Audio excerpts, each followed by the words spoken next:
And we're live. All right. Morning thoughts, morning thoughts, morning thoughts. Shout out to the people going out to work this morning. Shout out to the people coming in from work this morning. Extra special big up. Shout out to the people who work multiple jobs. I have the utmost respect for you.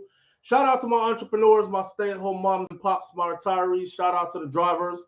Shout out to the Uber driver, Lyft driver, truck driver, taxi driver, food delivery drivers, round town and long distance truck drivers. Shout out to the crossing guards.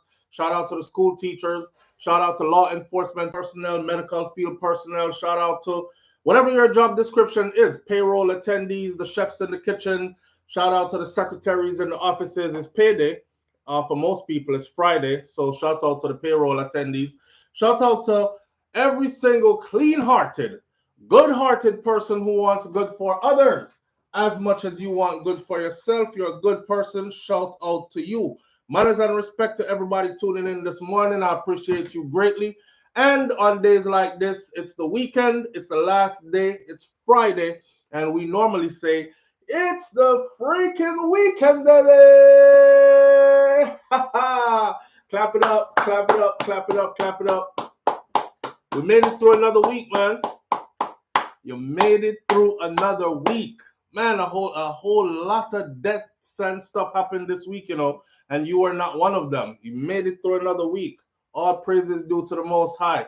You know what I mean? We have to skillfully navigate this thing here we call life and try to get the most out of it that we can.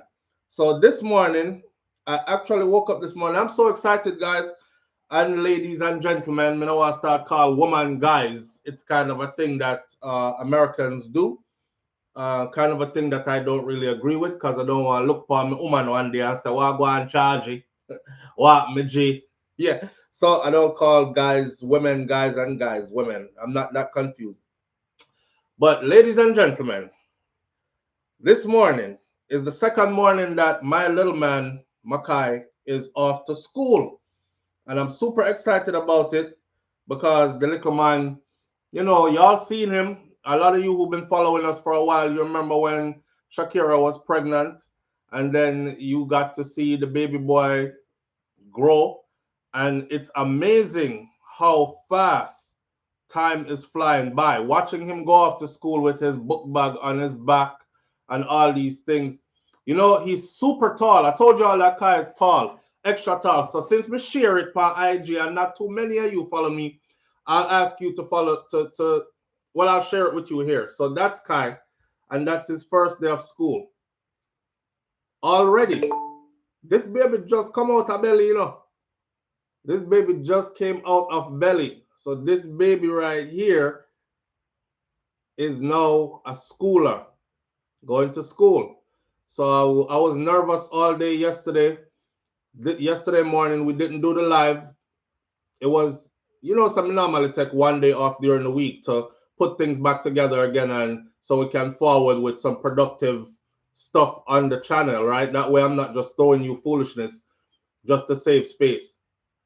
And yesterday it went right in line with his first day of school. So daddy was able to walk him to school and we opted to walk. We didn't want to drive because we didn't want him to feel the full experience, and he lives close to his school, so he's not one of the students that have to get bused to school. So we walk him to school, and then I delivered him to the front office and talked to the people them and got his little thing where you put it in your car windshield when you go through the parent loop with your car to pick your kids up and give him the full experience. I know this is something he'll never forget. And I said it yesterday where I posted this on my IG, but I'll say it here today. Man, these are milestones that me doing it now, it made me want to say to the fathers them out there, like, man, be there as much as you can for your youth them. Be there as much as you can for them. There are certain things that they will never forget. And I look at my son and I'm thinking, when he's grown, he's going to be able to say, my daddy taught me how to swim. Because I did. And he is a super good swimmer. This little guy right here can probably outswim most of you in here. Dive deep, everything. My daddy taught me how to swim. My daddy taught me how to ride my bike. My daddy took me to school on my first day of school. My daddy, and this is how I want to be remembered. You know what I'm saying? This is me building my legacy. This is me solidifying my place in his life and his memories. So when him turn big man, he can say, my daddy was always there. And I've said this before and I'll say it again. I've told all my children, I say one excuse you won't have in this life is, boy, I wish me did have a father still, but my father never did there, you know, and him left me, and my mother did have to do it on her own. So me come out to failure. That won't be your excuse, kid. That will not be your excuse. Your excuse will probably be, I didn't listen to what my dad said. I didn't follow through on the things that he taught me. Because I'm putting in everything. I'm putting in everything I have and then some. You know what I mean? And no self-praise is no recommendation, but this ain't nothing to be praised about. This is something that I consider to be your God-given duty, and you have to do it. See, so that's Kai for all of you who've been following him since he was born, or been following us and seeing him since he was born till now. The youth turn big man. Him foot them big, him tall, him look like he's gonna be really tall. He looks like he's the tallest kid in his class. All kind of something. But I do make giants though. Sorry for them mother them. When a time for them have baby, boy. But I do make giants. I make giants. All my boys are over 6 feet tall. You know, but good things are going. I hear the alarm on the front door. That means some mommy come back. Mommy drop him off this morning to school. Daddy did it yesterday morning. Kai's growing up nicely and looking smart for school, says British Jamaican girl. Yeah, man. So shout out to the parents them who have their children going off to school already. Shout out to the daddy them who are not forgetting their place and their duties. Some man just left it upon the mother, and that woman that struggle till she get resentful. I tell brothers this all the time too. They struggle till they get resentful, and then they take out the resent on your children. So if you really care about your children, you better move hell and high water and try be there, because it's only a natural cycle. Y'all remember that, right? You move on, go. Your daddy now give me nothing. May I laugh, but it's not funny. I'm traumatized. It's traumatizing. It's not funny. Move on. You say you look like your ugly papa. Move on, go. Come here. Move on, go. You say you look like your ugly daddy. Move on, go. I mean, one day I struggle. Your daddy now give me nothing. Go and go sit down around there. So a lot of kids go through that because you're not there. Yeah, you don't have to be with her to be there. Make sure you there. Make sure you there, cause when she knows say you put in your part and you coming through for yours, then that's a whole different story. Yeah, if she lick him Friday, if she lick him Monday, she have to go talk to you Friday, even if you're not there, even if you're just a weekend daddy, as they call them, a weekend daddy, whatever that means. You know, we know how relationship with man and woman go already. The relationship don't survive. The child has to live somewhere. The two parents don't live together anymore.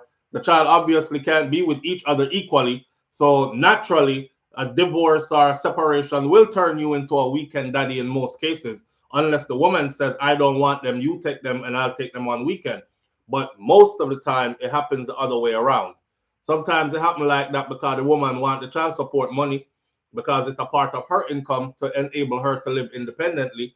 A lot of women out here surviving roughly. If it wasn't for that big old child support check, she couldn't pay that rent monthly. But you know what I mean? And that's why she keep the kids.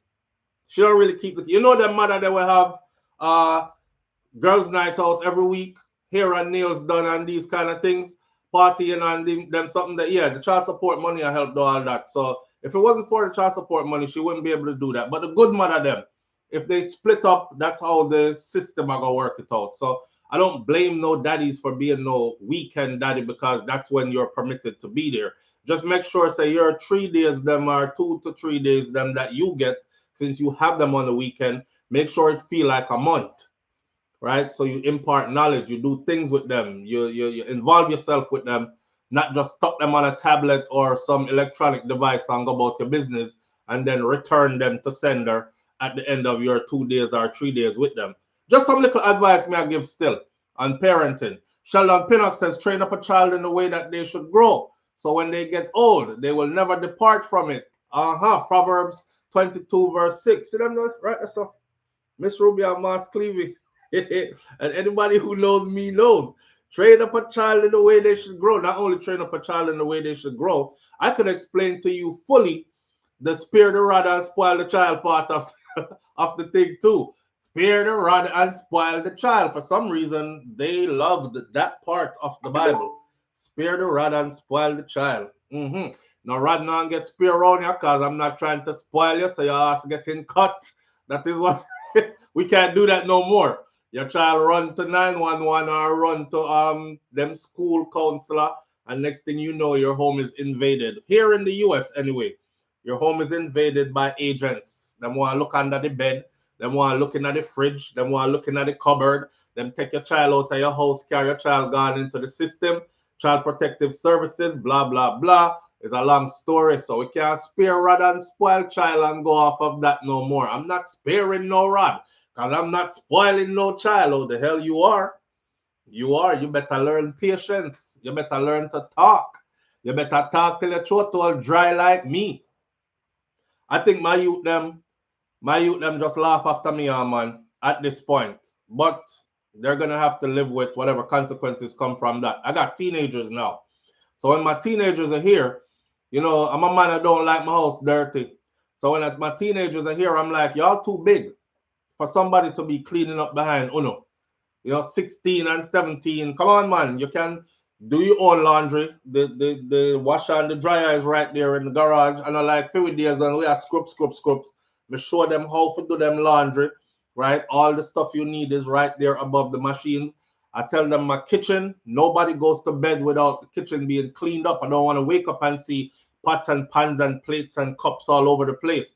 Clean up the place and shut down the kitchen. Clean off the floor, etc. I wake up every single morning that they're here. Pots and pans and plates and everything everywhere. And it's been years doing that. Now, the first time or the first couple of times, I look after somebody and I'm have to duck and run. Second time, I grab up somebody, right, and make them get fearful. And then they trod the straight line for about a next 2, 3, 4 episodes. And then after that, right back to doing what they were doing before because them know me not do them nothing. All I'm going to do, I think they figured it out. All that they're going to do is pretend say I'm going to lick somebody and talk loud. Hey, what else can I do? What else can I do? You know, me not beat them too big. So that's that. They'll just have to learn. So now it come out to this. I wake up, I see my kitchen messed up. I don't even say anything no more. We just clean up the kitchen and just don't say nothing. Cause them not send up my blood pressure, you know, over no dirty dishes. And me vex for the rest of the day over dirty dishes. So I just take my time, clean it up, don't say a damn thing to them. Only thing I do is I don't make no breakfast or nothing. You're big enough, go and go cook you something to eat. And that, right? If you want privileges, serve the breakfast in the morning and stuff. Remember to clean up the kitchen at night time. When time I tell you to clean it up, you know?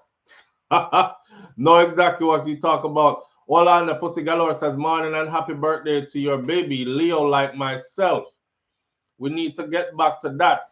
Teachers can't talk to children anymore, Missy Bram says. Yeah, and you know, the teachers shouldn't be able to. Like, well, they should be able to, but the teachers, it shouldn't be their duty. If you think of a teacher being in a classroom, 15, 18, 20, 30 students at once, some places classrooms are overcrowded. You have 30, 40 picnic in there, you know, and it's one person. One person get overwhelmed at home, just having 2 kids and a husband or 2 kids and a wife. So imagine them having to go to work and do 30 kids and 25 kids and different personalities. Hey, sit down. Hey, stand up. Hey, get over there. Hey, don't do that. Hey, come here. What do you do? And try to teach lessons at the same time?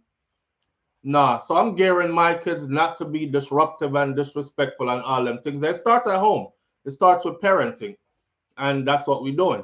So again, big up to the parents them out there. Shout out to those who have already trod this journey, raised yours, and they're gone off on their own and doing well adjusted to society. It says that you did a good job. And shout out to those who are still in it. I said this before. It comes with no manual, no how to do book. So you learn as you go on this thing, this journey called parenting. You know what I mean? You learn as you go. And you make mistakes because we ain't perfect. None of us are perfect. You learn, you make mistakes. Some of your past has a lot to do with how you will parent also. It tends to be that way. If you were abused and abusive and you weren't healed from that, and you haven't seen the wrongs in that, you'll most likely become an abusive parent who will raise abused and abusive children as well. Even if you come from rough backgrounds, if you have consciously brought that to the forefront of your mind and done the work to heal yourself, to say, yo, I'm not going to pass on this to my next generation, then you break in the cycle, then more power to you, and more than likely you will be a good parent. I'm not beaty. I grew up under beaty conditions. We used to get whole heap of beating, but I don't beat like that. I'm not a beaty kind of person. I'm more of a talker kind of person. Talk. And sometimes it seems like it's not working, but I feel like goes back to what the person just said about the Bible verse there. Train up a child in the way they should grow. So I think that's me planting the seeds. And eventually one day, it'll get the engine turning. And that what, Dad said that. Dad always said that. Maybe I should start listening to that, because my dad always told me that kind of thing. So I guess I'm playing for the long run, right? We're playing for the long run. Beating get your instant result. Clean up the kitchen. You know what? I'm not tell nobody not to clean up the kitchen again. You see, the next time you walk in there, I see the kitchen dirty. And then tomorrow you walk in there, you see the kitchen dirty, and you seal two plates like frisbee. Yes, and grab somebody and hear myself clean up my blood clot kitchen in here. You will get the kitchen clean, but you will have kids that hate you, that genuinely hate you, and I don't want that. See? So my kitchen being clean is not more important than my children loving me. So if that's what it is, then that's what it is. They're gonna grow up and be like, remember when Dad used to always talk about clean up the kitchen again? Remember how we never used to clean it up, and he just go in there and clean it up himself? Man, I miss him. Man, I love him. You know what I mean? I don't know one. But me grew up under the other one. Plate a seal like frisbee. So 2 o'clock in the morning, and I gotta wake up at 6 for school. I'm sighting cup. Coming on the blood clot kitchen, come clean up the kitchen. You know what's happening? Dragging you by what little hair you had or the back of your pajama, and then kind of something there. You're some blood clot. You're clean up the cross clot kitchen one time, night time. You're in there, take beer lick. You're traumatized before you even start school in the morning. Damn. Shout out to my mom. She did the best she could, but mama one night empty out the whole cupboard. All dishes when I use for about a good year in there. Because Jamaican parents, they don't have a whole heap of plates, pot, pans, dishes, and stuff. Some of them stuff don't get used at all. All them they should draw out one night. I'm sleeping, I'm here in our kitchen, bashing, pang, ping, pang, pling, plang, shinging, plakang. I'm like, what the fuck? What's going on in the kitchen? It sounds like somebody that breaking out the house first. Me little, I wake up in my room like this. All me hearing there is this umber clot and kitchen dirty and this blood clot. Every time I tell the fucking picnic them, when I pardon my language or reality me attack. Every time I tell the fucking picnic them to clean up the blood clot kitchen, and somebody come in and come see me kitchen, roach them one come in and come take over my place and drag me out tight. You know this blood clot I'm here, battling bang bling pitting ping ping. I never hear my name called loud like a Jesus called me from heaven. I said, God. By reaching that kitchen and some Ross licking them on. You know, you hear me say, when night I go for my blood clot kitchen. I've been there like this. And then she leave us in there. Are you traumatized? While y'all wash dishes and plate and pot and pan and everything. I'm looking in the kitchen, right? I'm like, none of these never get used. I got the woman going there, and go find somebody lip mark. But say one of your lipstick mark still upon one of the cup them that we were supposed to wash out one of the glass them, and find food pan a fork or a spoon where she cook with one of them big cooking spoon there. Find food still cake on pan it, but you say you do dishes. Okay. Not to her standards, my friend. But I love her still. I love her still. She was brought up a certain way, and she tried that with me. She didn't try it, she did it. And that. My dad was a more calm kind of person when it came to the kids, though. Yeah, my father was more like a calm guy. Soldier, I know, but a calm guy. Yeah. Same thing for my grandfather.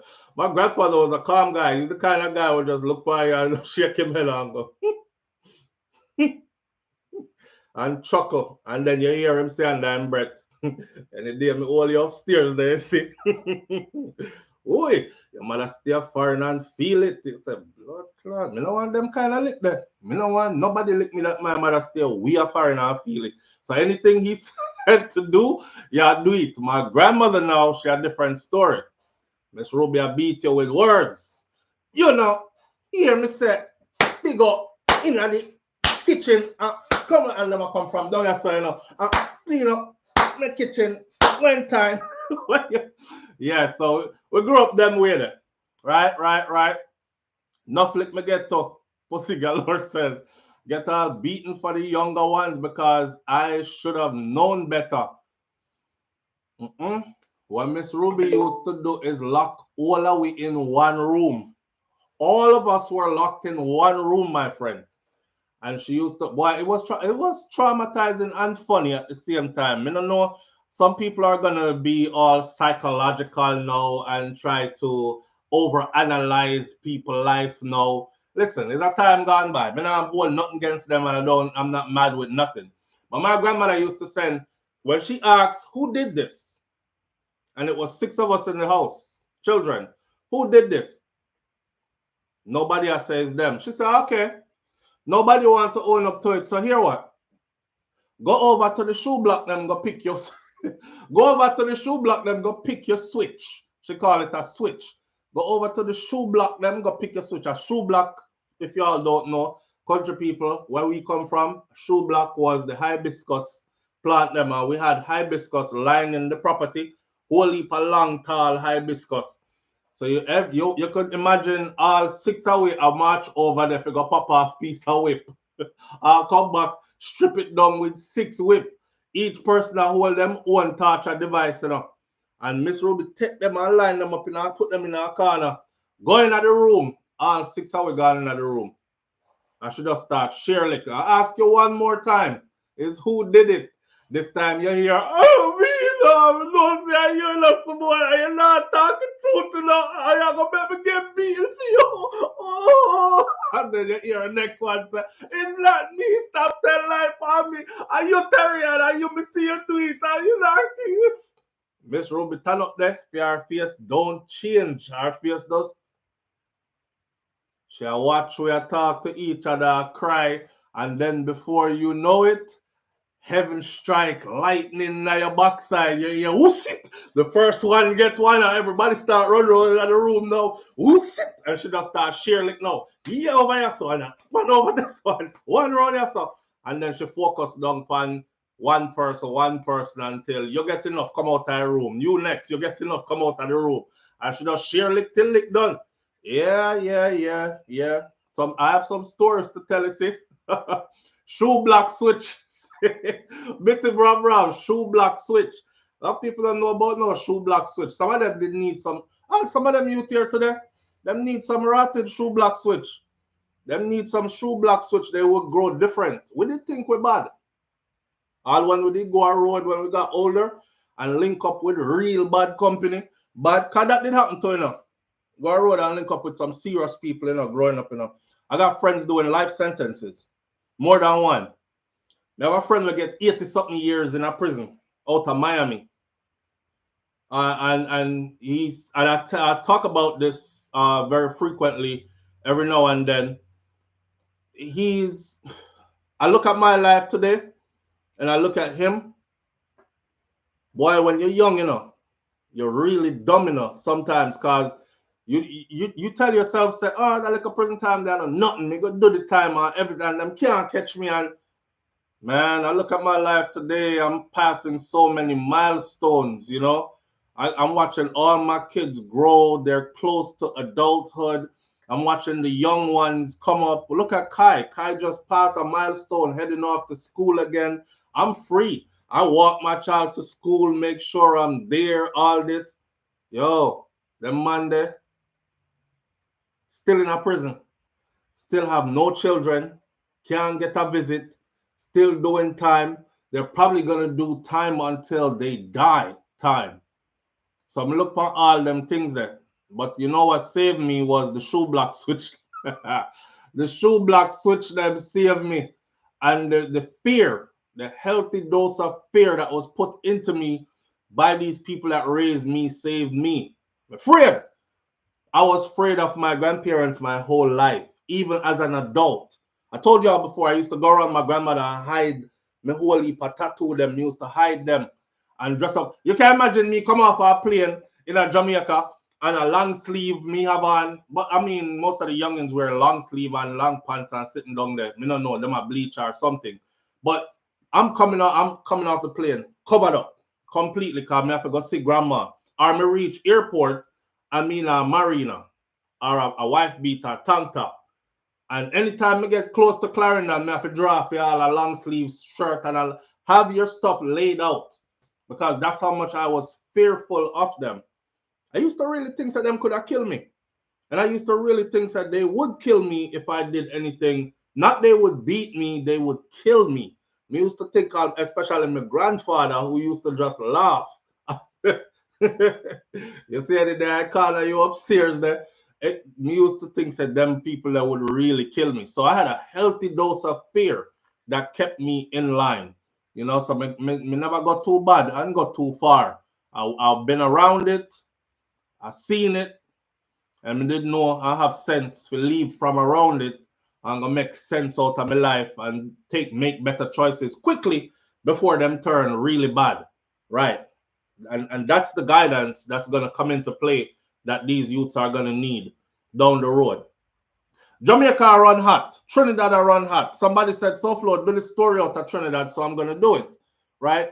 There must be a lesson behind it though, not just talking about what happened. So check this. Speaking of that, hours after 3 armed bandits broke into his Balmain Cova home and robbed him of a quantity of cash and jewelry, the elderly victim said that he was pleased that they were among 6 people who were killed by the police during a confrontation around noon yesterday. The headline said the police in Trinidad killed 6 people at one time yesterday. Kind of like the same thing that's happening in Jamaica pretty much, you know?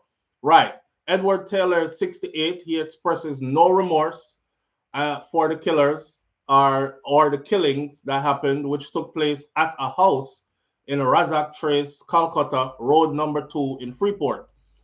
Yesterday's police-involved shooting brought the number of people that were killed by law enforcement in Trinidad to 9 in 4 days. Well, the Trinidad brethren said to me, say, why SouFLo Trinidad running just like Jamaica? You know, I said, no, it's not. Here's a number that proves it's not. Y'all, this is your 9th police killing for the year. 9. Jamaica has passed 100. 100 citizens have been killed by police so far in Jamaica. Over 100 citizens have been killed by police in Jamaica so far for this year. Only reached 9. And 6 was in one go, so it was only 3 you had before. We've passed 100. Now, of course, you know how those are happening, right? Gunman, police, shootout, this, that, and the other, so on and so forth. We have to clarify because we don't want people thinking, oh, the police in Jamaica, they're just walking around just killing people. Nah, this situation dictates. So 4 of the 6 that were killed were identified as Kevon St. Bernard, who also is called Kevon John, Kevon Simon, Saloni Rangil, and Nicholas Caesar. In an interview with reporters around 1:30 p.m. at his home yesterday, the traumatized individual who was the victim of the robbery said, I don't feel sorry for them people. I don't feel sorry for people like them at all. As they used to say, long time a thief is a murderer. And when they're coming in your place, they're coming to kill you, especially if they know you. My grandmother used to say that. My grandmother used to say, a thief will kill. She said, a liar will thief. A person who lie will thief. And a person who thief will kill. And I didn't know what it made. It didn't make no sense to me because I thought lying is lying. You know, how would I become a thief if I just lie me I tell? But now I'm a grown person and I've figured it out. And she's absolutely right. Liar will thief and thieves will kill. Especially if they know you and them know why you expose them, them will kill you. That's what happened in most cases. People break into houses of people that they know. When the people them wake up and see them face, them say, oh God, it's you, John. John, what you doing in my house?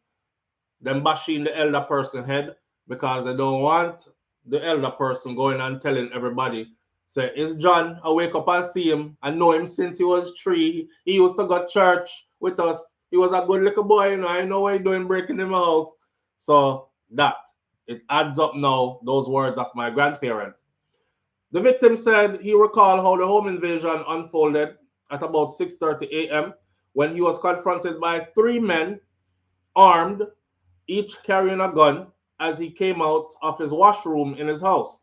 Taylor said that the men robbed him of 600 TT dollars in cash and a quantity of jewelry, including 3 gold rings, 3 gold chains, and a gold bearer, totaling about 60,000 TT, his bank card, and his bank book, and then they forced him to write down the PIN numbers before fleeing in a waiting car.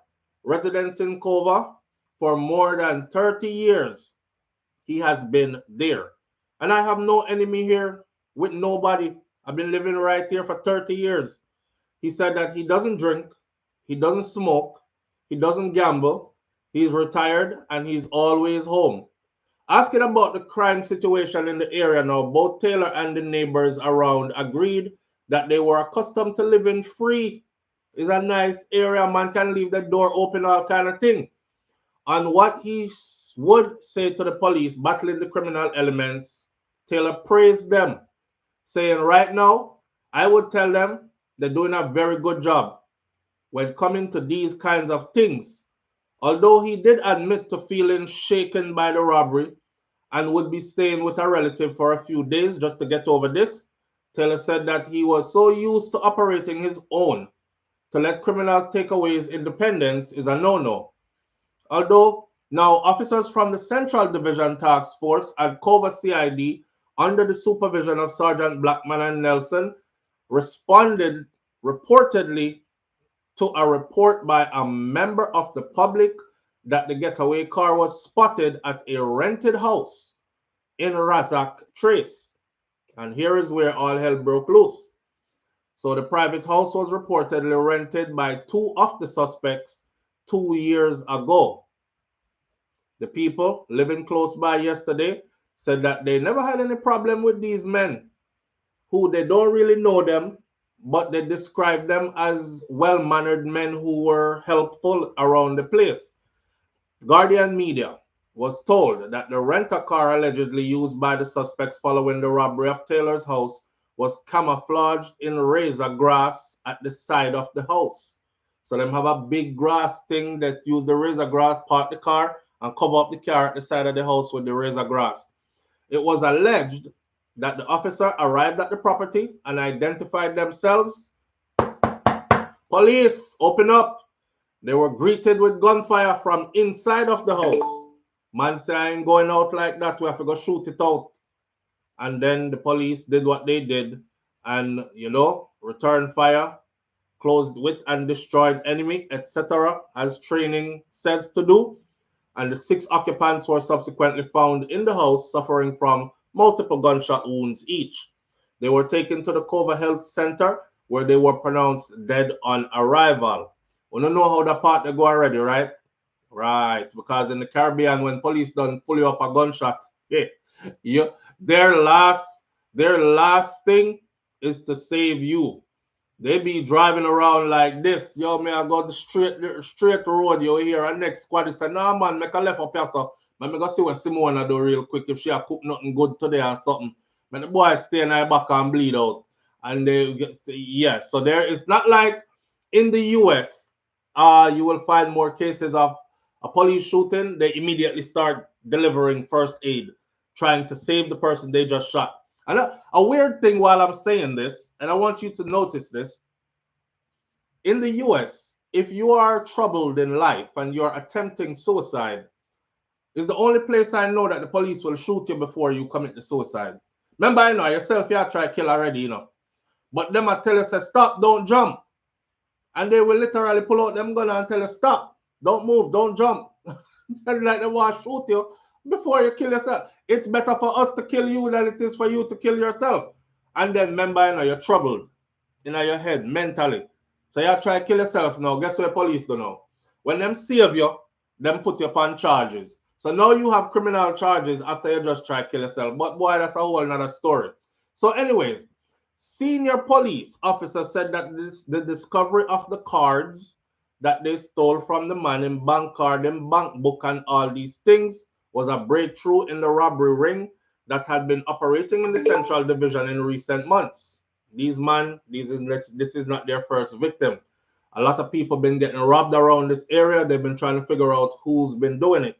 They found the people's belongings in the house where they killed the 6 people. The person claimed that Simon was in the wrong place at the wrong time. One relative of Jovan, Simon, expressed surprise and shock over his killing, saying Simon never needed or wanted for anything. I know y'all's lying. You're telling lies. Simon's a good boy. How often we hear this, right? He go to church, he play on the church choir, he sing lead. Right. The family was able to provide whatever he desired, is what one family member said. So the police must be lying. The person claimed that Simon, even if he was there, he wasn't in no criminal activities. He was just in the wrong place at the wrong time. Yesterday's shooting brought to 35 the number of persons killed by police so far this year. Okay, so it's not 9, it's 35. Jamaica still way a lead because we're over 100. So yesterday's shooting in Trinidad brought by police brought together the number so far for the year to 35. This time last year, it was 30. So they've seen an uptick. This was the third incident in recent times in which several people were killed in a singular police-involved shooting, because just on Sunday gone, Amir Bisoon, Jaya Brahat, and Joseph Ramjit, you can tell we said them are Indian or mixed with Indian, they were killed by the police near the Caroni cremation site after they allegedly shot at the police when they were confronted. And on May 23rd, Christopher Norega, Tevon Maynard, and Akeem Punet and Joseph Allen, they were killed by police during an alleged shootout at the Upper St. John's Road in St. Augustine. That is 1, 2, 3, 4. That's another 4 right there in one incident. PCA investigations to the latest incident, noting that the death of 9 people at the hands of the police between Sunday and yesterday. Okay, so it's between Sunday and yesterday. Trinidad is hot. PCA Director David West yesterday assured that they would be vigorously investigating both of these incidents. In a release, West said, it's too early to say what transpired with these 2 incidents, and we are in the middle of investigating the fatal shootings in Caroni on August 11. Immediately after we received news of the fatal shootings in Freeport today, we dispatched a team of officers onto that scene. Witnesses to the shooting in Caroni, Freeport, they can contact the police by phone or email if you know anything that we need to know. So basically, same thing again, like what's happening in Jamaica. And again, like I said, you know, the spare the rod, spoil the child, something. Yeah, a lot of people should have gotten the spare the rod, don't spare the rod. Because if you spare the rod, you're spoiling the child kind of thing. But we can't do that again because we get in trouble for it. And they're not only in the US, but also in the Caribbean, they are outlawing corporal punishment, which I think is a way of taking away control from the parents. Marilyn Grant says blasted advertisements. Dorothy T says you're a good actor. Boy, Marilyn Grant, I forgot how Kaitaja Empress said it, but you know, the membership to the chat is the membership to the chat. And then my commercials is how I get my money. You know, there's no secret about it. That's how we get paid. And there are 959 people on here watching. And shout out to the 20 that are actually in the chat room. So that leaves 830 people who are outside. And of those 830 people, if I ask for $1 for each show, they wouldn't give it to me. Move on, go ahead. A rich I try to get rich. A 959 a we now. So if each of we give you $1, almost $1,000 you make for the morning. They don't think about the time it takes to put into nothing or whatever. But me not say nothing because I'm not that. Somebody said the other day, you know, I sound like the pastor. That's telling the people them give generously. There's a cash machine in the back of the church. If you don't have enough to put in the offering plate, you can swipe your card back there. We don't need no excuses. I didn't stop by the bank because I was trying to get to church early. It's okay. We have our own ATM right back there. And who did do that? Smith. Smith, the crazy guy that was in Jamaica that convinced Jamaicans that he was Lord God Almighty and they were following him to the ark. Kevin Smith, the Ark of the Covenant, and the ark is coming, and this is the second coming of Christ. Boy, Kevin said if you show up to service late, there is a penalty. And if you miss service, there's a penalty. And they kept a roster. And these are the same Jamaican people that actually showed up and showed out and gave lots of money to Kevin. Kevin was wealthy in Jamaica. Kevin had multiple houses that were luxury homes, big luxury homes with pool and Jamaica, you know, double levels of house with pool and outhouse and wall up and grill up around the property and all these things. They will give to Kevin them half of them paycheck. Them won't give me $1 though. So please, allow me like a commercial them for run. You can easily skip the commercial at the part where it says skip now and just skip it and come back to the show, right? But if I let the commercials run, I don't get nothing. And the system may have 6 picnic to take care of. So it's just like the TikTokers that get on TikTok. Matter of fact, I've been asking y'all to follow me on TikTok because I want TikTok to be the place where we can actually talk up the things then, because certain things you can't even say on YouTube, right? SouFLoTV, SouFLoTV. I want my TikTok handle again. Let me see. I need a couple more 100 people on TikTok so I can start to go live on TikTok. Let me see what my name is on TikTok again. It is SouFlo YouTube 7. Something like that. Let me make sure. Can't find myself on here because I'm such an insignificant person at this point. See that? Yeah, I'm SouFLoTV on TikTok as well. So find me on TikTok and hit me up there so I can start beg to. Because I want beg to give me the lion. I want the lion. Our brother did say, don't do me that, don't do me that. Don't send me no puss. Me no want no puss. Apparently they have a lion and the lion means you get whole heap of money. The cat means when the little cat come out and say here, that means you get a little bit of money, but you still get money, right? And then you have like hearts popping and a hand that brings a heart. And each one of them has different levels of money that you're getting. And while you get there, it's basically people paying you for your time, right? That you're entertaining them. Now, me have a whole heap of entertainment I can go on, but me don't want to do it on this platform. I want to do it on TikTok. So me I can out my market of TikTok too. So you come catch me on TikTok. I'm over there already. Come catch up on TikTok and make me get some of the lion them. Me take the little kitty paw them too. Me no mad. But bro was like, don't do me that. Don't do me. If get about 4 cats in a row, he said, don't do me that. Me no want no puss. Me want the big lion. Beggars have no choice, my friend. You take what you get. You understand? You take what you get.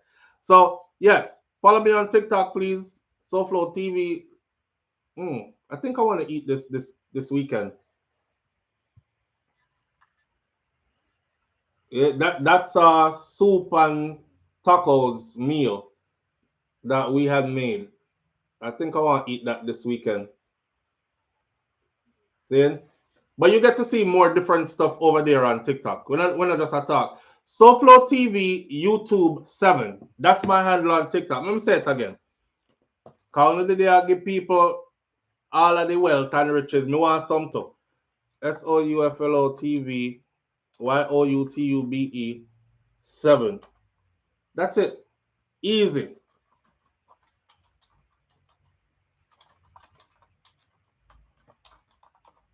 My handle on TikTok. Oh, while we're saying that, right? Check this out. There's a lot of people in Jamaica still with no lights. Soninka Limited actually sent me a video of people who had linked up with us and then purchased lights from them. And it was beautiful to see them light up the place right after the hurricane. Then they were outside playing dominoes and stuff, you know, while everybody else didn't have no light and was cussing about government putting their light on. So Soninka Limited Solar Lighting. If you look at the top of the chat this morning, where the number to call in is pinned, you will also see Soninka's email address and their phone number. You can reach their phone number through WhatsApp, a free call, and they have people in Jamaica that's on the ground that will come and set up everything for you and instruct you on how to do it. It's pretty easy. It's a remote control something. I'm building a new ad for Soninka today.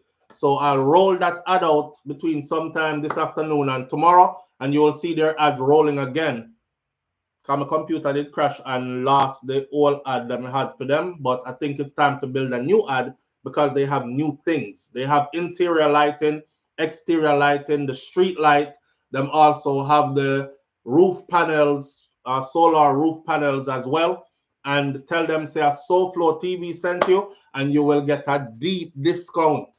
I'm just saying. Help yourself. Government can do everything. All right. Now, on to a couple of things. I think we have an update here, right? Everybody is still concerned about the Clarendon massacre that happened. I call it a massacre. I want to talk about Massacre the artist. We're talking about bloodshed, terror, scary situation. In Clarendon, Jamaica, you had a recent incident where 17 people were shot and 8 of them died.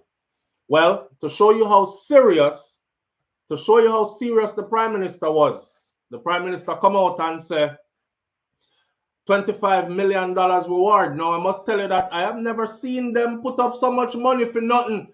So for no murder that happened on the island before or nothing, me see them wipe out a family of. They did this before. They wiped out a family of 6 or 7 not too long ago. But anyhow, this time, I guess it's political season again because they've never put up money like that before. But this time, them say them not ramping. So they put up a whole heap of money. $25 million, Mr. Rotted. You know, Christmas not too far away. The people them want them money for go to Vibes Cartel first concert and rent out a nice Airbnb and carry the family upon the North Coast for the weekend and these kind of things. Somebody I got tell. Somebody is telling on you. And so said, so done. Because as soon as that money was introduced to the media, that there's a $25 million reward, the next thing me hear shortly after that was 5 suspects. Ooh, 5 suspects in custody, 1 shot dead. It would have been 6. But one of them decides, say, he's not going in.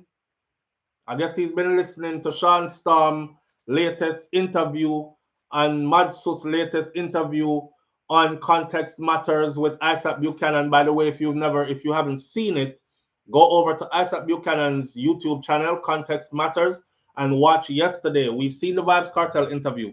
They had Sean Storm interview yesterday, and then Madsus right after that interview as well. Very interesting to hear these brothers speak after doing 13 years in a Jamaican prison.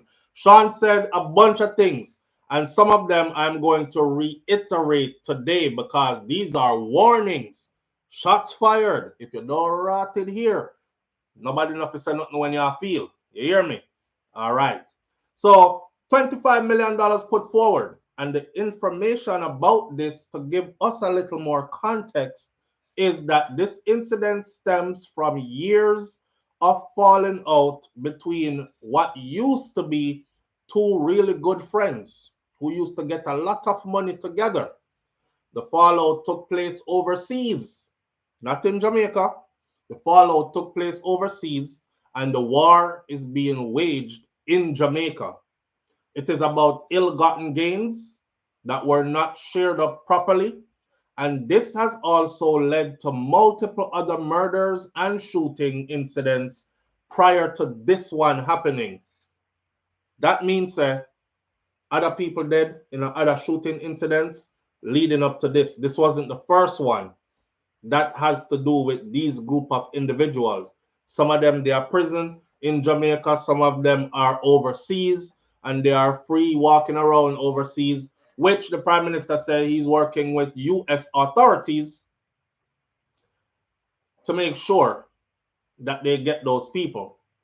Now, I don't know how much of that is true, because Monday I was supposed to tell you guys that the Prime Minister did a speech where he said 31 names were handed over to US authority. 31 names of people that they deem to be criminal elements who are financing criminal activities in Jamaica from overseas. And they're going to use US authorities to get them. But funny enough, I remember him saying the same thing in 2022. And not only did I remember, I went and pulled up the article, and the article said exactly what he was saying again a few days ago. So may I say, are they serious or are they just making up stuff to scare people? Remember the first time he said that? I covered it. It was 2022, and everybody said the same thing.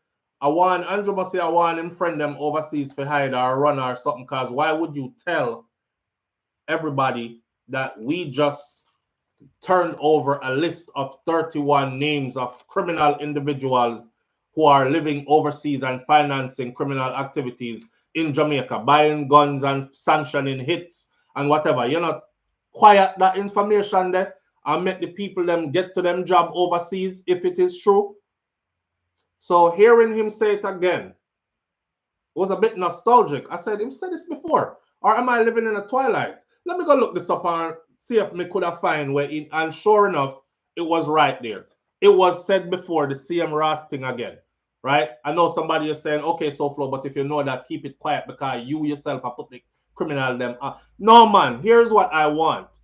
I want them to actually really deal with stuff and not just put band-aid on a gunshot wound and not just pretend like you're dealing with stuff, because everybody is in an uproar right now, or everybody is feeling some sentimental kind of way about the shooting incident. 17 people get shot in a friend. 17. You can't imagine the kind of fear this strike into people. 17 shot, 8 dead. So if you're going to deal with it, deal with it. But nobody come tell me no story where you tell me before. And when we pull up the old story, it's the same words used as the new story. It don't look like we really deal with nothing. I mean, I see nobody getting extradited from the US back into Jamaica for face charges. That's the next part. All I see is Jamaicans getting extradited out of Jamaica to go face charges in Canada, in England, in US. See a brother the other day, India, Canada, England, fling hood and seed everywhere, knowing that he is HIV positive because him go one clinic go get tested and they told him he was positive and then put him on medication and he was using his medication. And at some point the brother said, frig the medication. We just want to spread this. And he started spreading it. And then he got in trouble and got deported. Jamaica extradited him back to the UK, where he faced his charges and was sentenced to prison. Same thing. I mean, they're extraditing Jamaicans out. How come we not see nobody getting extradited in from overseas extradition back into the country? And you are tell we from Wednesday you are work with foreign authorities to make sure that these guys are brought to justice and they will be sent back to Jamaica to face these charges. Okay, which part them there? Where them there? Because we've been hearing about them forever. So where they at? Are you just saying stuff? You know, when everything like this happen, you know, I think our government officials realize they have to do something to calm the people them, especially in an election year. You have to do something to calm the people them, brother, because they're going to associate your legacy when it come time to vote with that. The most people get shut up and dead round here under Andrew. Yeah, crime skyrocket high gun and him don't have no crime plan. Him just a run round and put band-aid upon gunshot wound every time.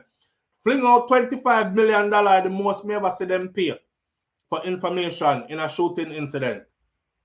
Look like it's working. We could have done this more often though. But there are other things that need to be set in place, and we the people need to know that you are serious and you're not just bluffing, man. You're not just talking because here what? You see people them where I kill. Me no want in them business, you know. But I'm just saying, if I was a gunman by this time, me there me yard a laugh. Cause I'm saying, watch your boy Andrew attack, I run off him mouth. Him not under nothing. Sparring with them, me good. Him not under nothing. All them boys do a chat, chat, chat. Yo, Ringo, send down the next barrel of gun them. Send off the next 50,000 and tell him mad head them to clean up the place around. So that's all that's going on. So you ain't really scaring nobody.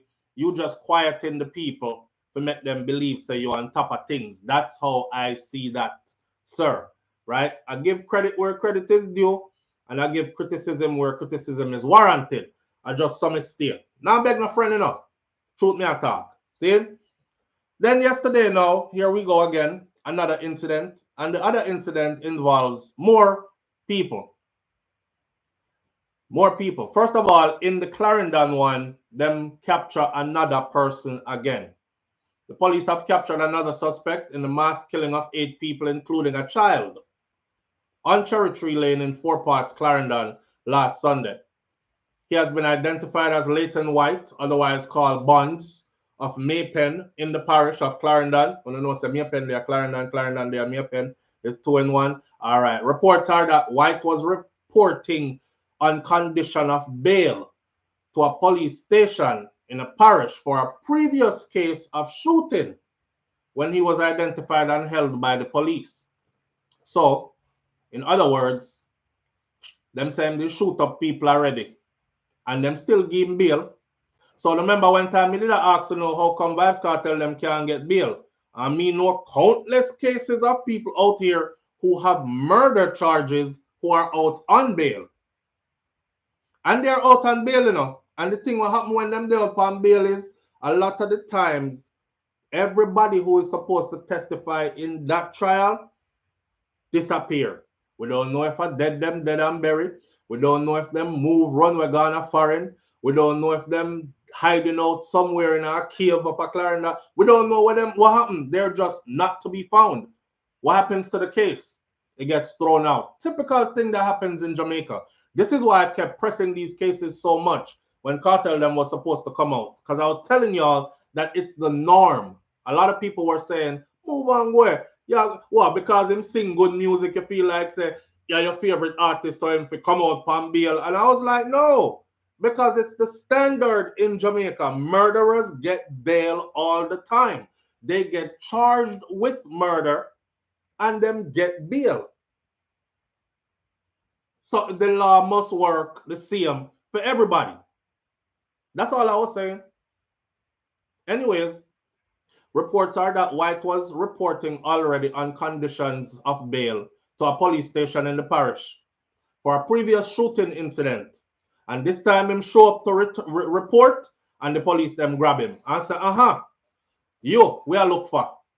You're bright, you know, you're out here clean up the place, you're going bad now, you have to go inside now. So on Wednesday, Deputy Commissioner of Police Fitz Bailey said that 5 people now have been apprehended thus far in connection with the incident, and it would have been 6, but one of them decided to shoot it out with the police, and them slap him away into high heavens or hell, whichever one him end up in.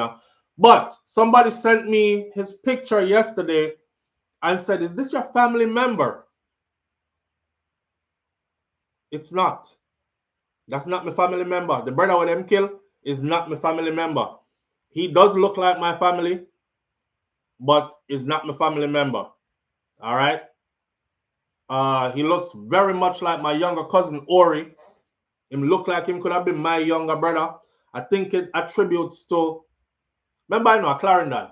So I'm thinking it's the same bloodline, probably same people, but it's not my known family member, please. So I don't want nobody going around talking about SouFLoTV family, the involving at that, because this is a serious situation. And I don't want nobody think can catch Quack or catch him shot, catch SouFlo, cause him and them cousin. Me and them are not related.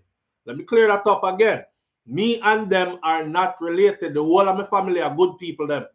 We go school, we get degree, we work jobs, we have career fields, we farm, we do all kind of something like that. We are progressive, productive people, and we're not in a people business. So please don't attach nobody to me just because them look like we. I know my family. Don't know them, never heard of them until the newspaper published them face. All right. You have to be careful out here, you know. Yeah, because some of them people here, them not even listen too straight. From them see something, them just run with that. And next thing you know, fire there your backside. Fire there must steal him think a cool breeze. Remember that? Yeah. Now, the people are shouting out, job well done. Job well done because another set of people were killed. Yesterday, police killed 3 again on a St. Thomas robbery or attempted robbery. Now, a few days ago before this, I think they killed about 5 or 6 in the beryllium robbery that we also covered. What I'm asking my brothers is this: are you tired of living or what? Hmm? I'm looking on social media yesterday, and yesterday alone I saw 3 videos, 3 new videos. One brother sit down with one Desert Eagle 45 between feet leg, but the camera is only showing his feet and showing the gun. And him a talk about, yeah, I don't know, you know, who know. So we do it. You know, we do it, my J. Yeah. One next one have 3 brother in the video. One of them a hold the camera and he's smoking a little spliff. The other 2 pop up, one pop up, gun in the ear first. Select it to make you know say it real. Then the next one coming at the scene with the. Are y'all tired of living? Hmm? You don't have nobody who can talk to you. You just decide for dead young. You just decide that your life is not worth living no more. Because here what happened. And you can take this to the bank, my friend. This is proven. Anytime you end up on Jamaica's most wanted list, the statistic says you are dead within a year. Okay. There's a little research me do and find out that statistic there. Anytime you pop up on Jamaica most wanted list, them dirt you within a year. It's only 1 or 2 persons that lived outside of the year period and them end up get dirt to anyways. So I'm telling my brothers this. If you love yourself, right? Come in and say no found no loving yourself, you know. And I see it. You know how I see it? When you run around and kill people, when you rob people, when you rape, when you terrorize old people and picnic, when you do all kind of manner of evil, right? All good. When time police and soldier hold you know, the energy change. Lord God, beg you, make me live, bossy. Oh God, please not kill me, please not kill me. That tell me say you love yourself. That tell me say you want to live. You might be selfish because you want to kill other people but still live. But you want to live. So if you really want to live, stop doing what you doing, bro. Because your life has got short. Or if you're serious about dying, then continue. But prepare your poor mother. Prepare your family. Some of them have picnic. Prepare your picnic them too. Right? Because you will be dead soon. Most of you are not going to prison. Most of you are going to end up dead. You're ready for dead. I remember being in my 20s. I was in the army. And I knew I was going to combat. But you know what I said to myself, sir?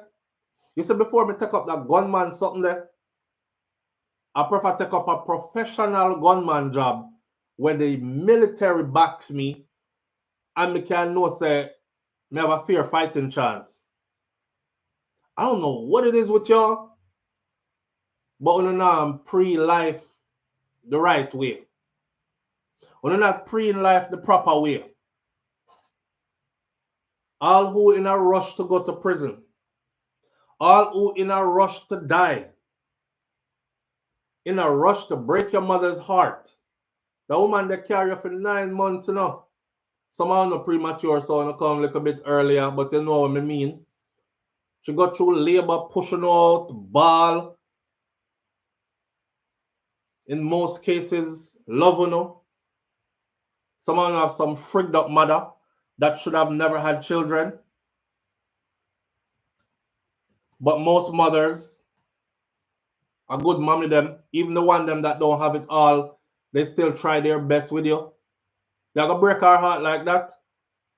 Eh? Your mother come see your body full up a gunshot. How do you think she feel?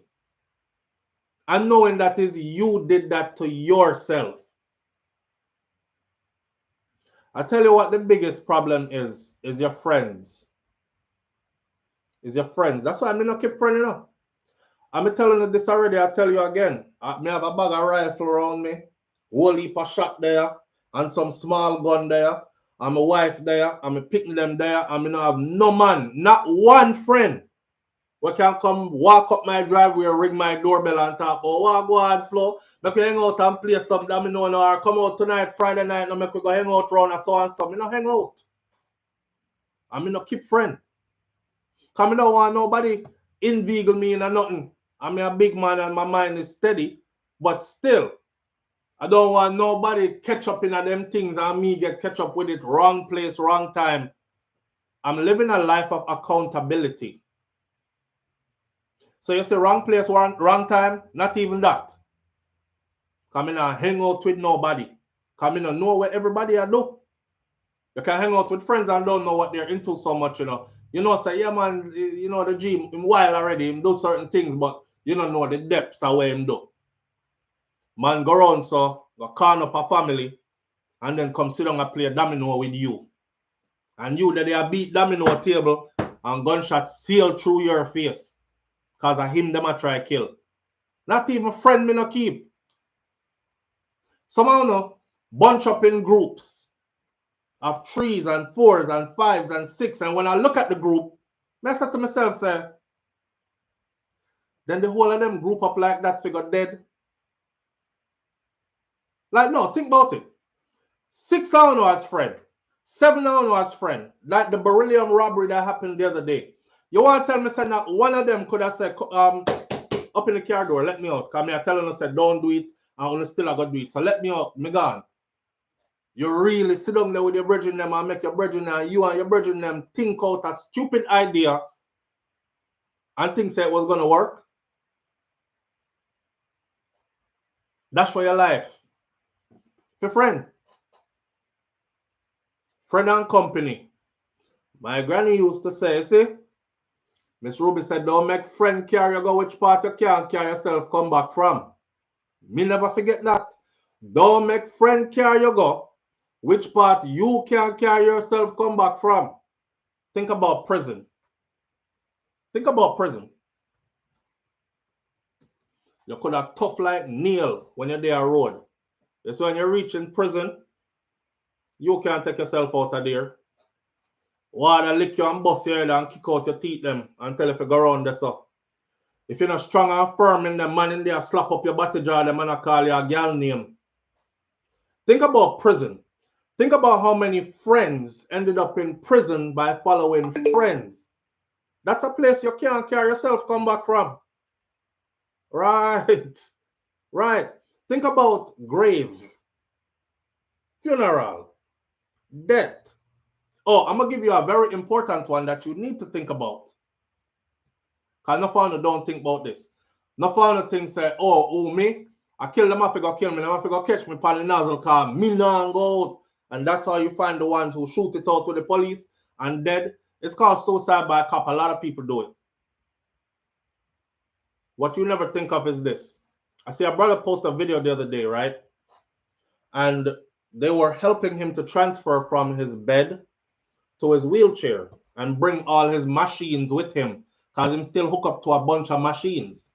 But them have to get him to sit up and get him from laying supine in the bed all day because, you know, for those of you who work in a medical field, you understand that laying down versus sitting up, gravity, loss of muscle mass, all that deteriorate rapidly, etc. We have exercises that we do with people who can't even move their limbs anymore, passive aggressive, passive, all these other things. Okay, you don't know about that part there. You don't know about the shit in a shitbag part, shitting out the side of your belly part. You don't know about the paralyzed from the chest down part, and you don't put it into consideration. Another part high speed chase with police. Your idiot friend who don't even have a driver license and can't drive, crash the car in a tree. Them dead, you fly out of the car, broke your neck on the tree. Now you paralyzed from your chest down. Your people them didn't have enough money already to take care of you as was. Now you have an insurmountable amount of bills for health reasons. When you ever see somebody was sitting in a wheelchair too long, you will slowly die right before your own eyes. Okay? True story. I have an uncle that came to the US. He never had no badness. He married a black American woman. The black American woman was super jealous because apparently my uncle was well endowed and was slinging sugar cane all over the place. And them did love this Jamaican tall black man here. She said, if you keep on a gateway, may I kill you. My uncle came back to Jamaica before me even left Jamaica in a wheelchair. He's dead now. He lived some years and then he passed away. My uncle said him get dressed the night because dance did I keep. You know, man, I go a road same way thing, you know. He was very handsome, tall. Me I go a road same way. So him dress up and put on him clothes and thing. And him say him touch the door lock to open the door. And woman I say, you not going nowhere. All my life you ain't going nowhere. And he was like, me not argue with her. Me and she not in a nothing. Me a big man. Woman can't tell me when to go and come at my house. So him touch the door lock to open the door lock and him say as him ring the door lock so him hear pa pa pa in his back. And he lived for years after that. And you see which part them live at Jamaica? Main road up here, so. And then you have a deep precipice road, gravel road where go down to them house. And them live down in the gully there, so. So when them carry him from America, come back to Jamaica in a wheelchair, I down there so him did that. Now you can imagine he can't go up the hill in a wheelchair. So if anybody was ever to see him, they would have to go down there to see him. And he stayed down there all the years he lived until he passed. Remember, I know Jamaica is not friendly to people in wheelchairs. Jamaica is not friendly. It's not like America where sidewalk they're almost everywhere. The bus is a public transportation is accommodating, etc., etc. It's not so in our yard. People from Jamaica have called me and told me, SouFlo, this is one you could talk about because I'm in a wheelchair and I can't go nowhere and I'm young. I'm still want to go out and socialize and stuff. Every day, when I don't remember the youth I call leaves, every day I park up on my gate. Someone not think, man. When I think say, oh, if them kill me at least. Me not suffer no more. Me dead or me gone. Lie or tell. I think Jamaica needs to compile a list of all the young people who did a follow badness and company and end up in the situation I'm talking about so you can see them. So you can see them. Maybe that will ring home more to Uno. Me know me sound like me I preach to them this morning, but I feel like somebody needs to talk to them on a more realistic level because I can't understand how they're throwing away their lives like this. And they're grouping up to do it. You know, my friend them back in the day with it, you must be stupid. Yeah, I'm out. I ain't doing that with you. Bye.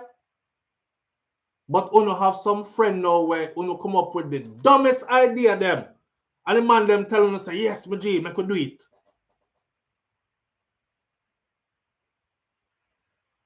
two of we can in the same group as friends and the two of we dumb alike. You know they have a saying, right? And the saying says if you're the smartest one in the group and the most successful one in the group, you need to go find one different group. Because you're gonna be stagnant, and then if you don't have good leadership skills to pull up all the others, they're gonna pull you down. So me prefer that by myself. No man now tell me about come do no choppiness. Yo, SouFLo, me go out one night, go beat 2 domino, and my brethren them drink 2 juice, dance a keep, a foreign me there. And then next thing me I go have brethren I talk about, she look on your dog. Yeah, say, yo, yeah, what the fuck? Oh, sure. I should have made sure look on so go talk to her, SouFLo. Knowing damn well, I got a wife at home and kids.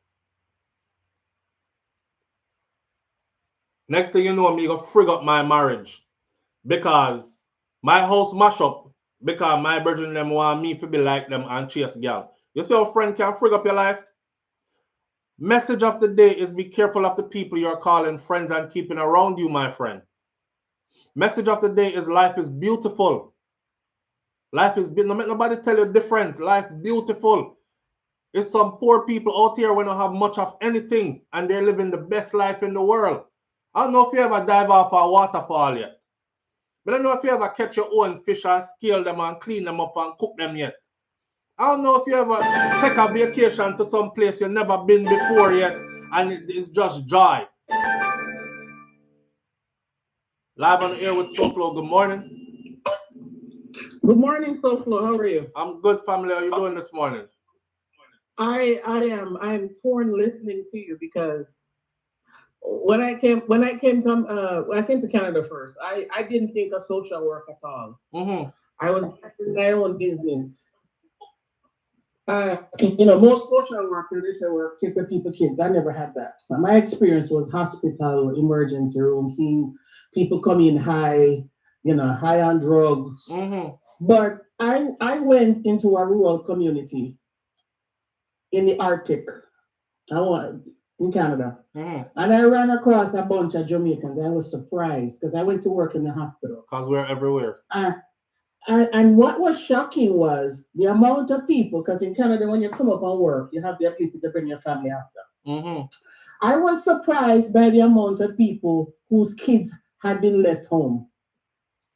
And I noticed when the kids started coming into the country, schizophrenia, them suicidal, them have adjustment issues. It's a rural community. Them have no friend. There's nobody at school who looks like you. But mommy get to work 2 jobs at the hospital because they need workers, and she's a nurse, or you work at in the hotel, so you can't do a double. Mm-hmm. So you're making the money and you buy the big house, but now your kids they're home by themselves. And I see it all the time across the states and Canada where people come to this country, some run off, then come on a visitor's visa, and somebody say, yo, not go home, Jamaica too hard. You made no arrangement for your children or your friend where you think so that watch your kids start molest your pitney.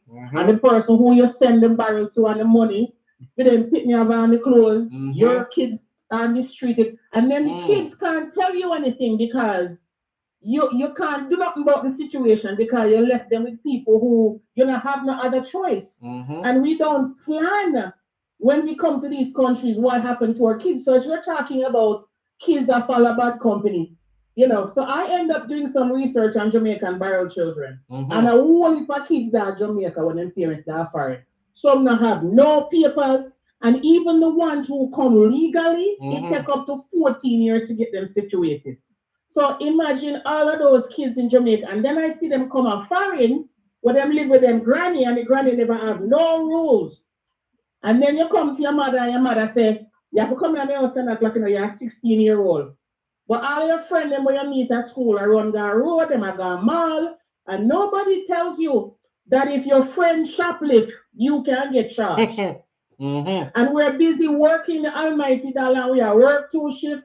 And then we figure if we move out to a nicer community in the suburbs and we're not in the city with everybody, then the kids just are going to know them to behave themselves, do them homework, and go to bed. So you work 7 to 3, and then you come off and you have a next full time and you finish and you work double and you send barrel of Jamaica and you have money, but your kids are missing out. And then the other thing is when the kids them come up here, them in a university, them at 1 more year to go. You go look work, you know. You know, staying at my house. Instead of saying, let me carry you on the college, go see how we can get your transcript and check out your transcript and see how long to go take you to finish your degree. So the same Pitney who was going to be an engineer in Jamaica, come here now and I work at Walmart. Can't afford to go to school and 5 years pass and nothing no go on with their life. So some of that stuff happens because the parents are not connecting with their kids. Also, when you leave your kid and you get them back, don't feel like say because you get them now, they must be grateful. You have to go and reconnect.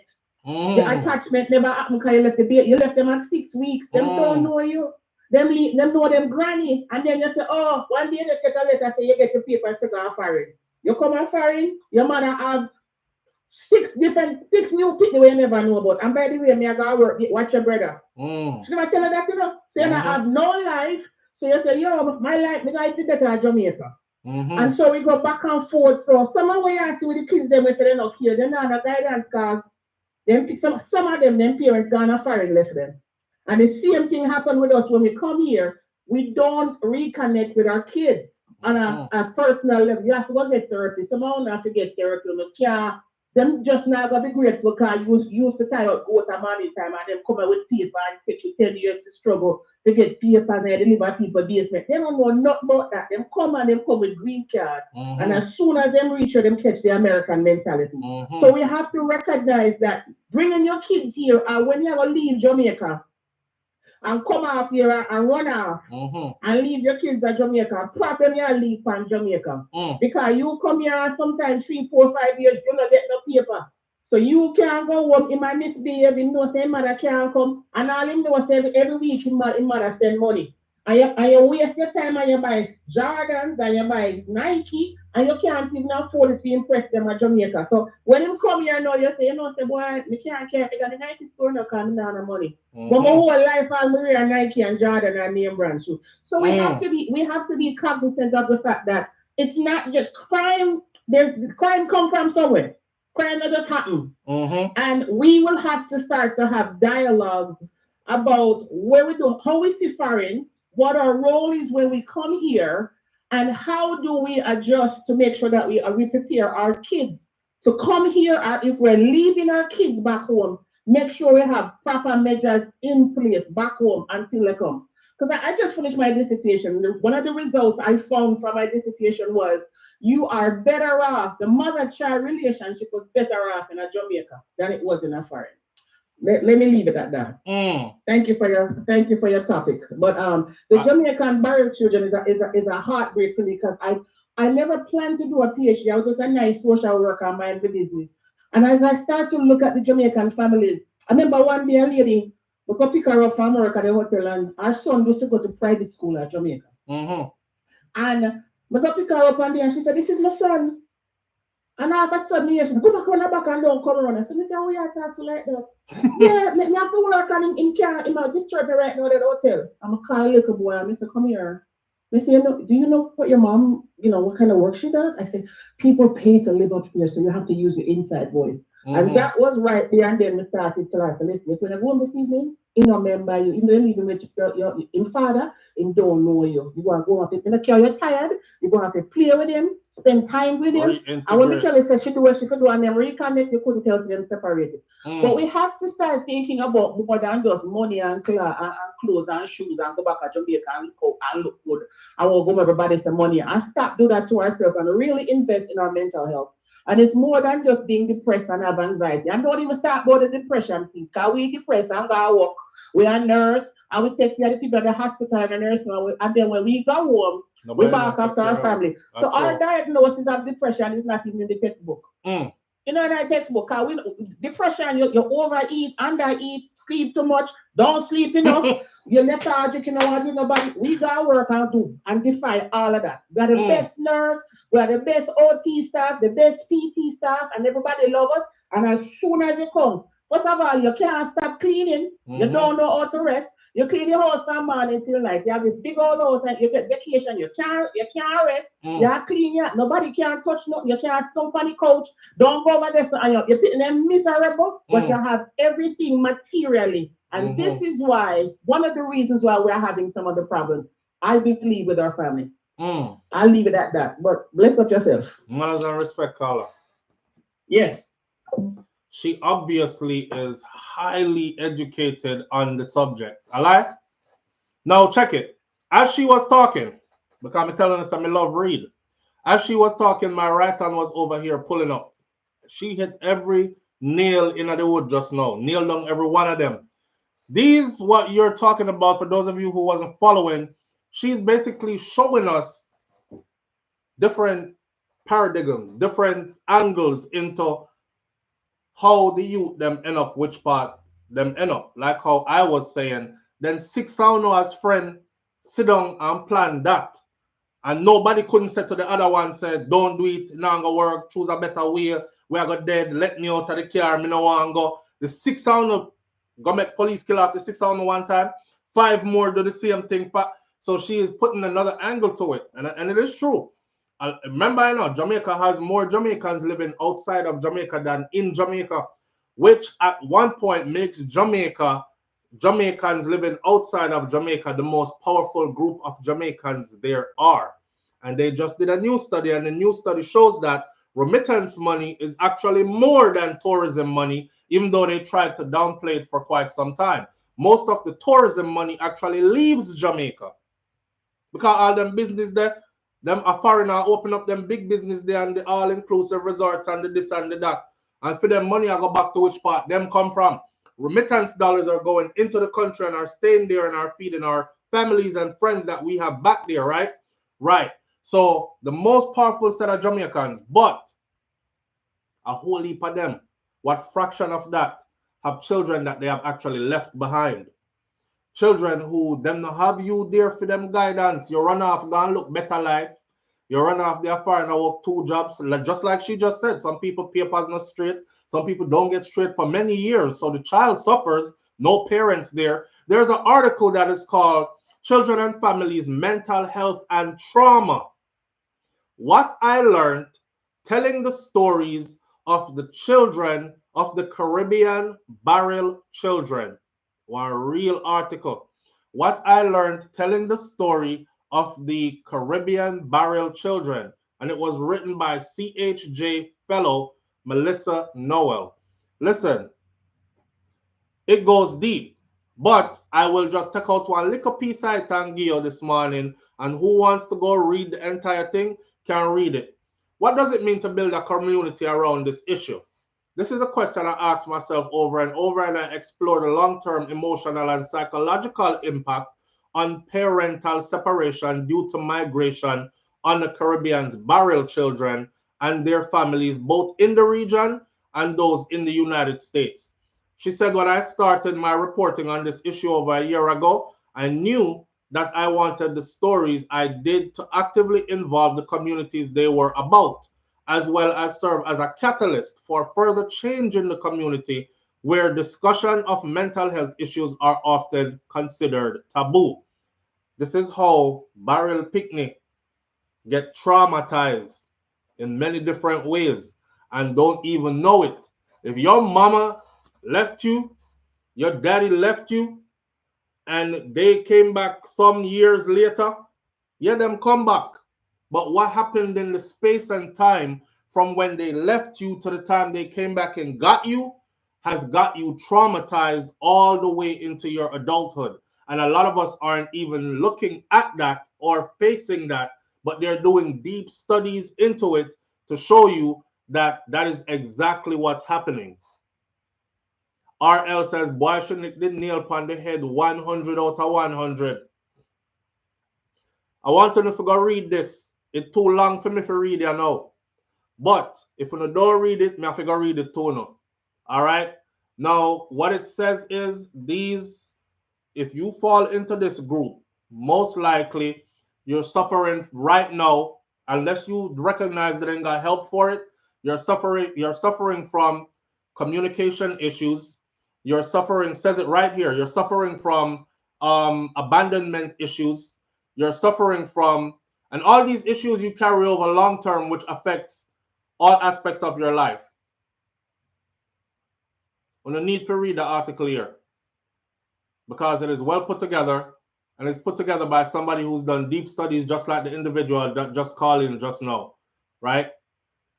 Parents make difficult decisions to leave their children behind and to migrate to other countries. They want to provide more for their families, and it is often done with the best of intentions, but there are consequences. Now, although barrel children may receive money and goods, they often lack the emotional support they need from their parents.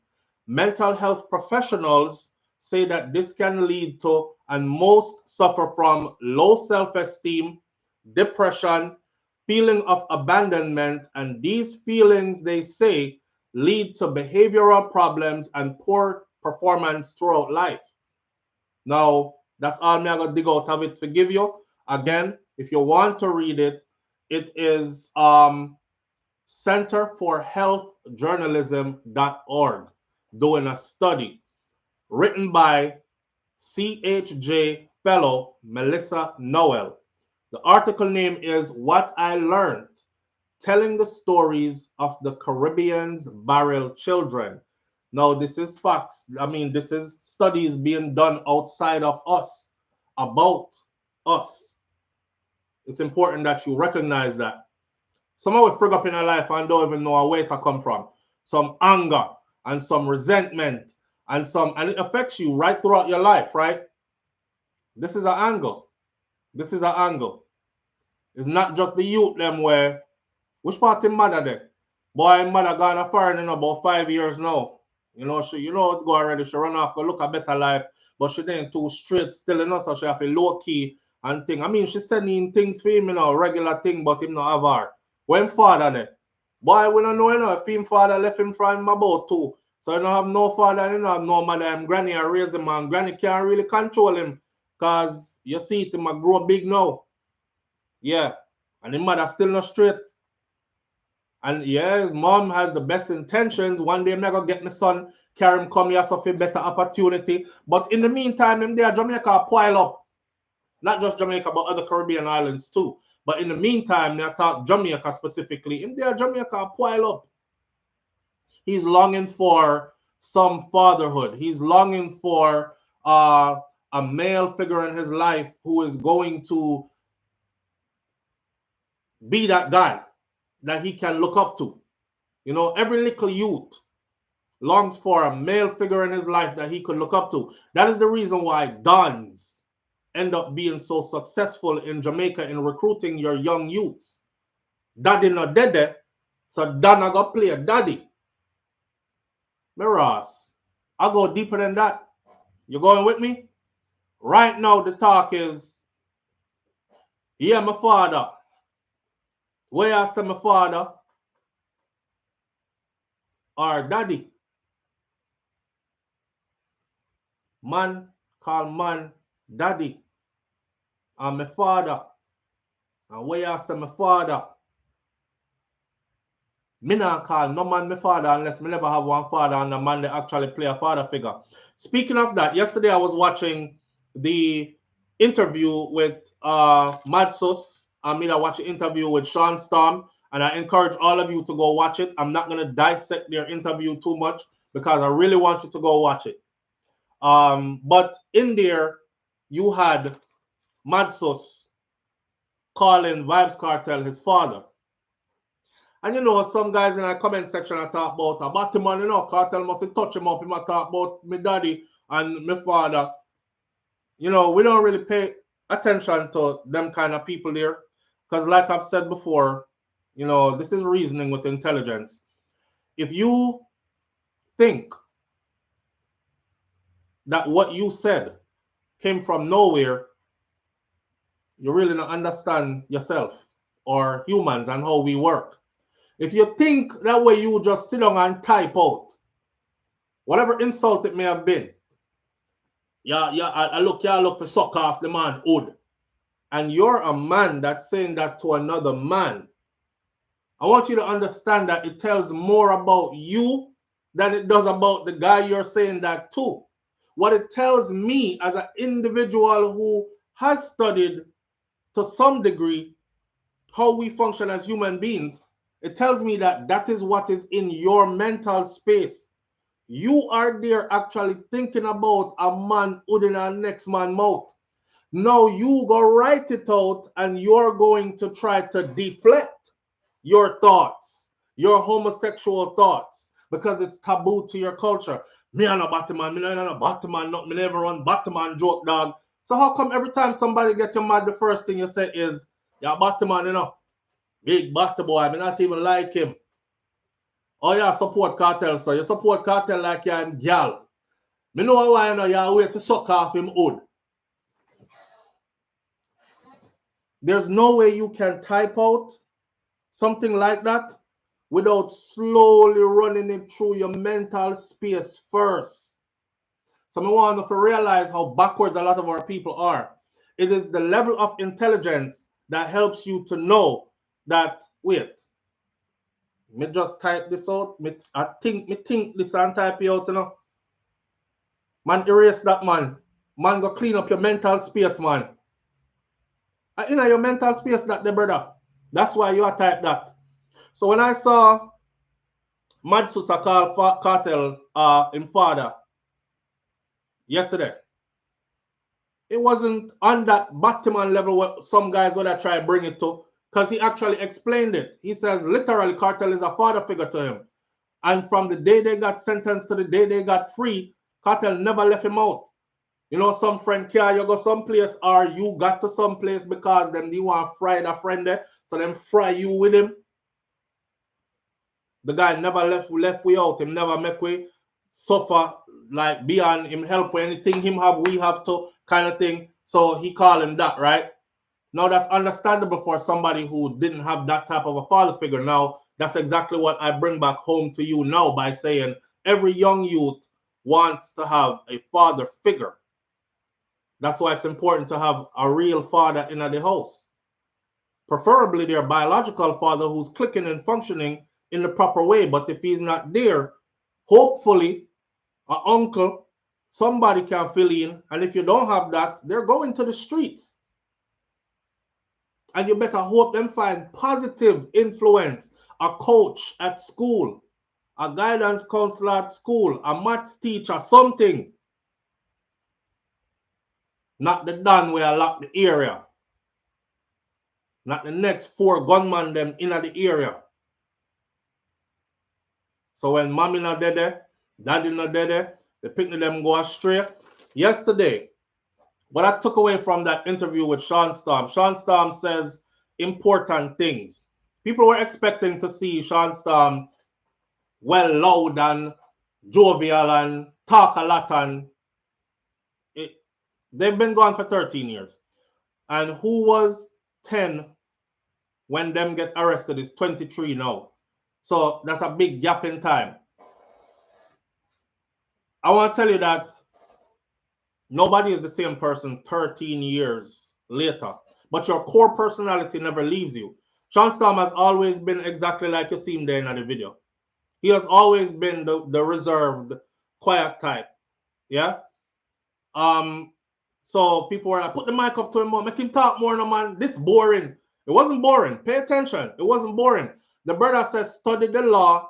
If you not, then you are a fucking idiot. Pardon my language, but I had to say it exactly how he said it. If you're living in Jamaica, you're growing up in Jamaica, you need to be studying the law. You know who else told us that though?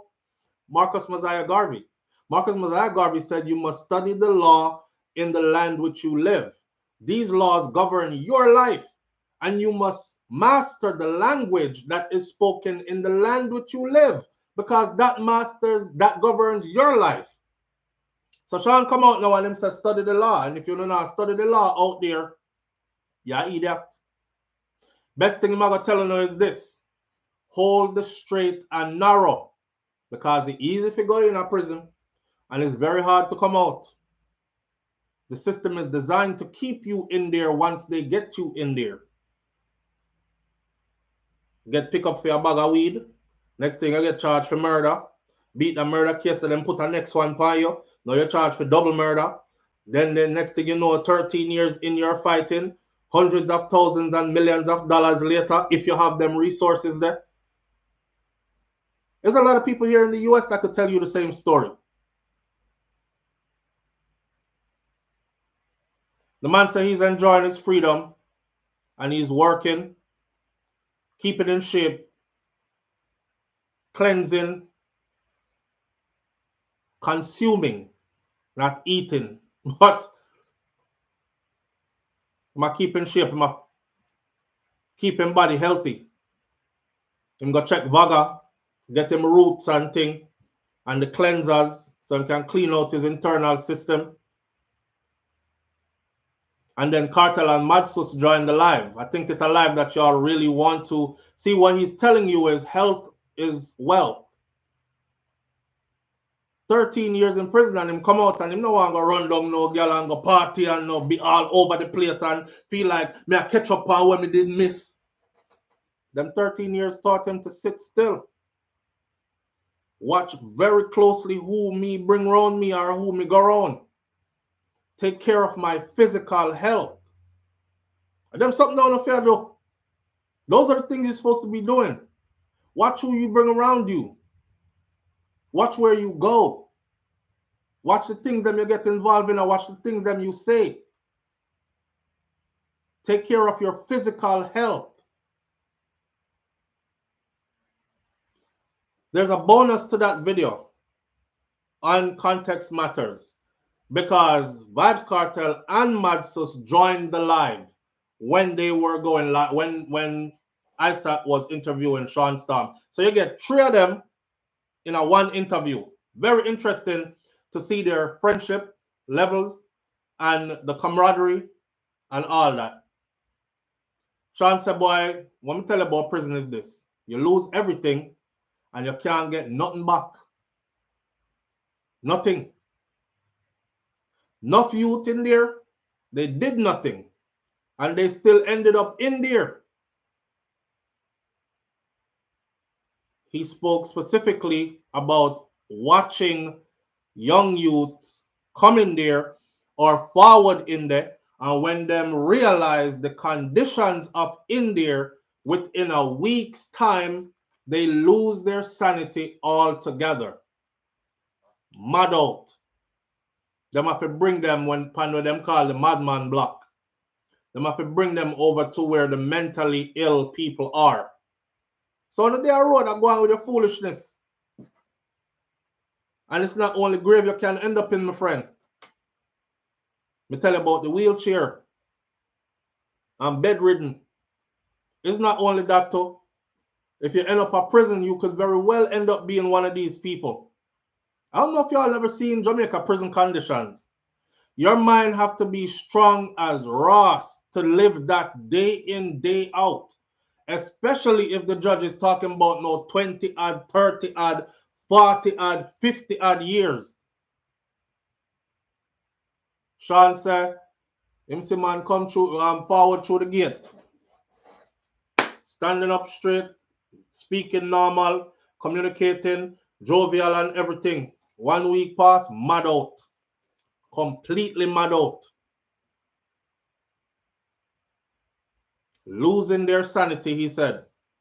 There's nothing to gain in there. The man said there's nothing to gain in there, not even respect. Not even respect. Nothing.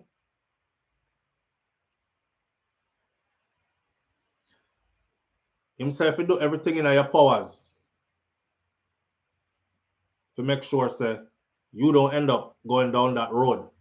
And I couldn't ask for a better message for them to come out with. And you know, one time before they got released, everybody was like, oh, I hope when them come out, if they make it out, them come tell the people them, so you know, see where cartel message is from him come out. Through God, all things are possible. You no control nothing. God is the master. You understand? God is the master. Not only that, you have Sean Storm. Sean Storm said yesterday, me never know. Say people prior could have been so powerful. The man said him feel it. Me feel it like, you know, a jolt every time, like, because he could feel people praying for them to get a second chance at life, to come back a road. Him could have feel it, physically feel it. I tell him, that prayer is powerful. No, stay there, don't listen. Matsus now. We're so disrespectful. If you don't know it, Matsus has a daughter, right? All of them picnic grow up good, you know. All of them kids are grow good. Matsus has a daughter that she's a superstar in track and field. So him and Isaac are Bill, you know, they're talking, and Isaac was like, so where do you see her in the future for track and field? And Matsus said the next Olympics. But him I try to put her with the right people, you know. Maybe put her with Coach Mills. Coach Mills' name says greatness. Maybe put her in his camp, but him don't know how to do it to get her there. Maybe she have to go back a Yui and then go back a wherever farmer, then do this or do that or whatever. But he'll find out the steps and try to get her to realize her dream, because she really powerful. Matter of fact, there was a video out. She go a Penn's relay go run and mash down the place. And they played the video and they were like, watch Matsus' daughter, which gave me so much hope, because I'm like, damn, your father's doing a life sentence and you out here, you know, doing spectacular things. Obviously, somebody is playing the right role to make sure that is facilitated. Anyhow, the man up on the video I talked about raising him daughter and being there for her, and you know, now that he is out, like nothing takes precedence over, including Sean. Sean was like, sometime, you know, if him pull up on him daughter say she want A, and him buy A, and by the time him get ready to move off, she said she want B. Him say, brother, me not even complain. Me turn around and go get her the B what she want. He's so appreciative because he's missed so much. Matsu step on the video, I talk about him daughter and her track stuff, and him I tell her, said the hurdles, leave the hurdles alone. You know, the ice cream and cotton candy, Missy Bram Bram. Yes. If she said she want ice cream, I buy it. By the time I'm ready for press off, she said she want cotton candy. Me not even bother complain. Me turn around and go get it. Because that she want. Right? Right. I enjoyed every bit of that. You don't know me already when it comes to my children, them. And I have mad respect for any father who is like that when it comes to their children. Play your role, because that time they go by in a flash. What was disheartening to see, and I'm telling you, so some of our people are deeply troubled.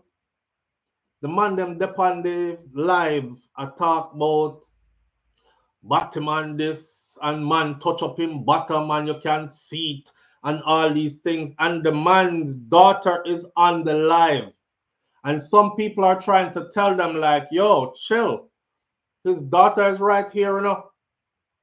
They wouldn't stop. Now, a person that doesn't care about my children is somebody who, I wouldn't fear you, I would use a different word.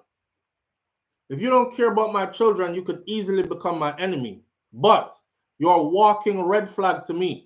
You tell me that you would harm my children to get to me. Your hatred is so deep for me that you will spill such vile remarks right in front of my children about me, right? Even though you don't know me and you know nothing about me. So you would do all this right in front of my kids. Okay. But I bet you would have want me respect you in front of your children, though. I bet you would. I bet you would have want me respect you in front of your kids, them. So when I look at that kind of behavior and I see us in action like that, it tells me that out there, some of us are still out there. They did 13 years in prison. They're supposed to be traumatized mentally. They're supposed to be going through a period now where they will have to cleanse and readjust and all that. But what about you guys who are out here who never went to prison but have that mentality, have that level of trauma? You never got no prison. You're just frigged up like that. And I saw it yesterday. You know? The man called Cartel him father to honor him for all that he has done for him and all that he continues to do for him. Cartel never just, oh, may I come out tomorrow, bye, and gone, left them. Is all that we are come out. Is everybody need lawyers, not just one lawyer. Or when we come out, everybody needs somewhere nice to live. No, I'm going to run up under your mother's skirt. You're a big man. If you have your own house. May I drive nice vehicle, or if I drive nice vehicle too. I said it yesterday. You very rarely get friends in this lifetime that has that level of loyalty to you. And for any of you out there who have a friend that is as loyal to you and care as much about you as them treated with each other, that are your friend for life, my friend. That is your friend for life. Most of us will never have a friend like that. You have people you've known your whole life. You have some people who you can talk to every now and then. But do you have friends like when the shit hit the fan, they in the shit with you? Do you have friends that make sure that even when time them down you up? Do you have friends that seriously look out for your well-being? And when them are do good, them make sure that them can't do good alone. Can't see you are do bad? Okay. Because when me see is most people is like, my life is great right now. What go on, my brethren? And your brethren I try to tell you how he's hurting and he's in need and he's this and he's that. And the brethren like, where you stop call. Like brethren where you don't want to hear from no more. And a brethren where you know from your bond. Yeah. So when you find people like those, Sean Storm said yesterday, I don't know Vybz Kartel from music. That's why a lot of people get twisted. Them thinks that Sean Storm is a Vybz Kartel artist and Kartel sign him from somewhere or find him from somewhere. The man said, we know Kartel from a picnic, from me a picnic. We know each other from a long time. Lisa Hyper said, I've known him since I was 3, 4, 5, in another age group there. So this is beyond music. So I can't watch somebody who lived their life from a little, watch them with them goals, dreams, and aspiration, fight for it, achieve it, the fight they get. And then somebody come and tell me, say, remember I told you all, I said, Sean Storm could have been home a long time ago. I think Madsos could have been home a long time ago too. The rest of them, but me know for a fact that Sean Storm could have because they printed this in the national news media out of Jamaica. For those of you who don't know why them say Sean Storm is the new face for loyalty. All Sean Storm had to do was say, yes, me see him do it. And that me see. What you say, officer? That me say? Okay. Write it down? All right. Y'all tell me how to write it? Okay. Write us so. Let me say. And I saw Vybz Kartel Adida Palmer do.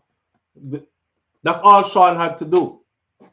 You know how much friend facing a life sentence would have sent you up the Ross River, knowing that they have their mama out here, their children out here. Come on, man. We watch the first 48. We see it all the time. Quick. Well, I ain't doing no long time. Let me tell you. A matter of fact, his name is John Jenkins. Okay, we call him JJ. His name John Jenkins. He live on 13th and Emberson. Embercon. Emberson. Yes, he live with his mama. It's the yellow house on the corner. Right. He drives so loyalty is a hell of a thing, and I learned that too. But the big message for this morning, may I cut off the Kamala Harris something off of this and do that on a separate video. But the big message for this morning as we end this live is this. Loyalty is everything. You can't find that. You can't pay money for loyalty. So if you have somebody who's loyal, if you have somebody who cares for you genuinely, don't bother feel like that these people come in this lifetime by the dozens. So you can just get them everywhere and anywhere. Because that's a lot of people's mistake. A lot of people fling with good people thinking there are dozens more of good people out there. I heard a brother say it the other day, and him say, you know, sir, social media have everybody thinking that there are dozens of people lined up for them. There are dozens of good people lined up for them. Woman fling with her husband because she think there's a dozen good men lined up that's going to wife her and treat her good and take care of her and honor her and all these things. Nah, they're trying to fuck. There's a lot of them lined up to fuck. You're good enough to fuck. You're not good enough to keep. Remember that. They think, let me dash show my friend them from when, because more people out there, because everybody grab them phone now and say the most righteous things, right? And you believe that that's how they actually live, right?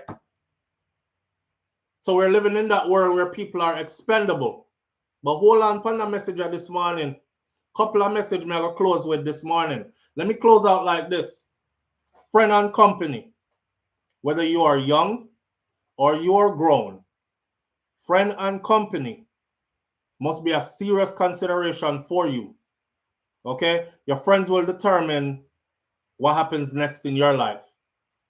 Whether you are young or you're old. Friend and company, watch that. And next thing, loyal people and good people don't come a dime a dozen. No matter when nobody want to tell you, say, they don't come a dime a dozen. You get them once in a lifetime. Hello? You get them once in a lifetime. Okay? One like you never hear the part there. Friend and company, loyal people. Not a dime a dozen thing. Once in a lifetime. If you spin back and God bless you to where you get it twice in a lifetime, there won't be three. I promise you that. And that's how shallow the pool is for good people out here. Yes, there are good people out here, but they're not everywhere like that. All right. With that said, we're going to leave this here so this morning. And again, I encourage you to go over to Isaac Buchanan Context Matters and check out that interview. Very powerful interview. My heart lit up when I saw these guys together on the same interview and how they talk and think. And shout out to Cartel, because Vibes Cartel is a, you know what I noticed about him? Him realized, because as soon as Cartel come on the live, as soon as him forward on the live, I could see the numbers, the viewership numbers just shoot up. Because obviously people were there like, Sean boring. I don't really want to hear this. Ask him about popcorn. Ask him about this. Ask him about that. I sat now ask all the right question them. Soon as Cartel come on the live, I watch the numbers them shoot up, and I was like, okay, so the people them really want to see Cartel.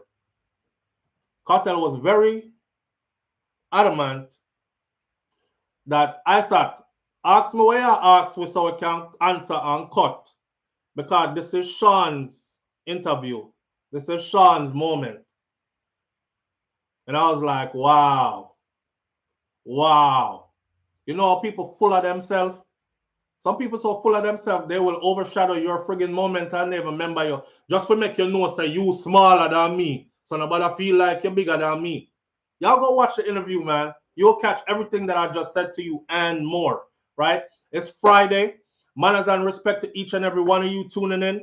Big up yourself. Thank you for being here. Let's end it on a positive note. Please go out into the world and continue to be conscious, even though sometimes, you know, we let loose and indulge in a little bit of ignorance and have some fun, but that's life, right? I don't feel the need to play the person who is uptight and tight about everything. I want to live a full life. So as we do some of this and we do some of that, but keep things in perspective and keep a conscious mindset. See, keep people around you that uplift your vibrations, people around you will really, really love you. And you must know the difference between who really, really love you and who just tell you, say them love you and go on like that. If you don't have none of that, it's okay to be alone. Spend some time with yourself. Get to know yourself. Self-love is the best love. And you can't love nobody until you love you first. Hello? Can't love nobody till you love you first. All right. One love. I'm out. Peace.